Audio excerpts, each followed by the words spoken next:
Voilà de retour et c'est maintenant le temps de la chronique des véhicules exotiques. On va rêver un petit peu avec Paul Lepiné. Salut Paul. Salut. Ça va bien? Très bien, toi. Alors, de quoi tu nous parles aujourd'hui? Aujourd'hui, je t'amène en Croatie. Puis, je suis pas ici pour te parler de voyage. Je veux te parler d'une compagnie qui s'appelle Rimac Automobili. Puis la raison pour laquelle je veux te parler de cette compagnie-là, c'est parce que présentement, c'est la compagnie qui fabrique les voitures électriques les plus rapides au monde. OK. J'ai déjà entendu ce nom-là, mais d'après moi, il s'en est pas vendu beaucoup. Là. Il s'en est pas vendu des tonnes encore. Écoute, je veux te parler un peu de leur voiture. Je veux commencer par te parler de leur histoire. Ben oui, comment ça a commencé? Ben, regarde, c'est une compagnie qui est quand même assez jeune. La compagnie a été lancée au milieu des années 2000. Ça appartient en fait avec le fondateur qui s'appelle Mate Rimac. Il conduisait une vieille BMW, puis malheureusement, son moteur a rendu l'âme.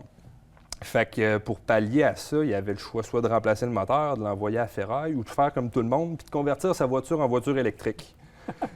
Pourquoi pas? Pourquoi pas, c'est ça. Fait que c'est ce qu'il a fait.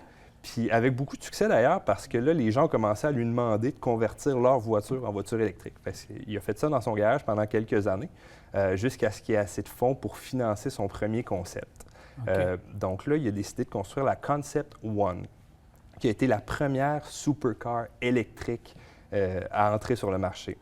Donc, c'est une voiture qu'il a construite en seulement 5 mois, qui a présenté au Salon de l'Auto de Francfort en 2011. Donc, on parlait d'une voiture électrique de 1225 chevaux, un 0-100 en 2,5 secondes. Écoute, c'était ahurissant. Puis, tu sais, on avait une autonomie électrique de quand même 350 km. Ce qui n'est pas mauvais. Là. Bien, c'est ça, dans les standards du temps, c'était bon, là. Ben oui, absolument. Même encore aujourd'hui. Oui, tout à fait. Tout à fait. On a de la misère, le 5, 6, 700 km d'autonomie, on a beaucoup de misère. Là. On voit qu'on sort les véhicules, puis le 350 est pas mal le standard. Donc, c'était avant-gardiste dans un supercar de même. Ben oui, puis, définitivement. Tout qu'un design, en plus. Ah oui, très futuristique. T'sais, on voit un peu un style Batmobile, différentes tons de couleurs aussi. Fait que vraiment, vraiment cool côté design. Combien qu'il y en a produit de ces véhicules-là? Est-ce qu'il y en a vendu quelques-unes? Ben écoute, il était censé en faire 88. Malheureusement, il y a seulement 8 qui ont été construites au coût de 980 000 américains. Il en reste 7. La raison est qu'il y a un animateur de télé qui en a détruit une pendant un tournage. OK. En Suisse. Donc là, on sort la Concept One, tout le monde est en émerveillement face à la compagnie, face à la voiture. Monsieur Rimac revient chez lui, ouvre le compte de banque pour se rendre compte qu'il ne reste plus un sou. Donc, le développement d'une voiture coûte très cher. Donc, là, il ne pouvait plus payer son loyer, il ne pouvait plus payer l'électricité, il ne pouvait plus payer l'employé.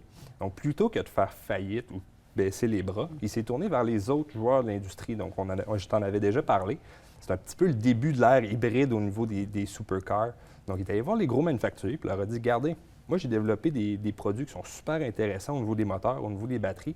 J'imagine que vous avez des projets pour l'avenir à ce niveau-là. Je peux vous aider. Donc, Okay. Les compagnies ont embarqué dans le bateau, puis ça lui a permis de renflouer ses coffres. Donc, on a vu Koenigsegg qui est arrivé avec une voiture équipée de pièces Rimac. On a Lotus, on a Pininfarina, on a Aston Martin qui vont avoir des voitures équipées de pièces Rimac. Donc, tout ça lui a permis de développer sa deuxième voiture qui s'appelle la C2. OK. Donc là, on fait un pas de géant. Là, on est ailleurs. On est ailleurs. Wow. Méchant bolide, sérieusement, seulement 1900 chevaux, un 0-100 en bas de 2 secondes. On est rendu avec une autonomie électrique de 600 km, ce qui est très, très impressionnant. Puis eux se démarquent au niveau de la forme de leur batterie, parce que contrairement à plusieurs joueurs de l'industrie qui vont utiliser une espèce de forme sandwich pour les batteries, eux concentrent les cellules au milieu de la voiture, de façon à ce que les sièges soient le plus bas possible et que le centre de gravité de la voiture soit le plus bas possible. C'est vraiment génial la façon qu'ils ont fait ça, le design et tout. Puis c'est intelligent là, parce que la répartition du poids doit être absolument parfaite dans cette voiture-là. Oui, tout à fait, tout à fait. Fait qu'on a une voiture qui est très performante. Puis tu le dis, on a une voiture qui est très intelligente aussi, non seulement au niveau de la conception, mais aussi au niveau des technologies. Fait que conduite autonome de niveau 4, c'est donc dire que la voiture peut se conduire toute seule, sauf que légalement, on doit avoir un conducteur derrière le volant. Aérodynamique adaptative, donc on a des clapets qui s'ouvrent, qui se ferment en fonction des conditions, en fonction des besoins du pilote. Donc vraiment, c'est une voiture. Cette voiture-là, est-ce qu'elle est en production présentement? Écoute, les premières livraisons vont se faire dans les prochains mois. Ils vont en construire 50 par année, puis ils ont annoncé dans les dernières semaines que la première année de production est déjà vendue, si je peux dire. Donc, s'il y en a parmi nos téléspectateurs qui désirent s'en procurer une, il va falloir s'armer de patience. On dit qu'on a un prix pour celle-là? 2,5 millions de dollars américains.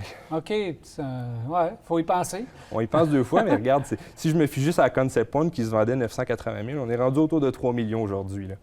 Aïe, aïe. C'est des bons placements.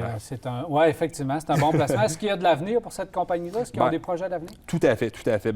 Comme j'ai dit, l'avenir de l'industrie s'en va vers l'hybridation, s'en va vers l'électricité. Donc, on a plusieurs compagnies qui ont déjà annoncé que d'ici 2025-2030, tout allait être électrique. Donc, c'est sûr que Rimac va être un joueur extrêmement important à ce niveau-là. Ils viennent d'acheter une petite compagnie française qui s'appelle Bugatti. OK, oui. Avec une petite compagnie, mais avec une bonne réputation. C'est ça, je trouve ça intéressant, parce que là, on a le grand-père qui a été fondé en 1909, qui est acheté par le petit jeune qui a été fondé 100 ans plus tard, en 2009. Fait que j'ai très, très hâte de voir ce que la collaboration entre ces deux compagnies-là va donner. Nouveau siège social qui va être construit dans les prochaines années. Puis on parle d'une éventuelle entrée en bourse aussi. Donc, je n'ai pas besoin de te dire que si ça arrive, je vais avoir quelques dollars investis avec eux, c'est certain. Voilà. Merci beaucoup, Paul. Merci. Et voilà, maintenant, du côté de Acura, on a modifié son RDX avec beaucoup de succès. On avait beaucoup hâte de voir le tout nouveau MDX. Marc Bouchard nous le présente à l'instant.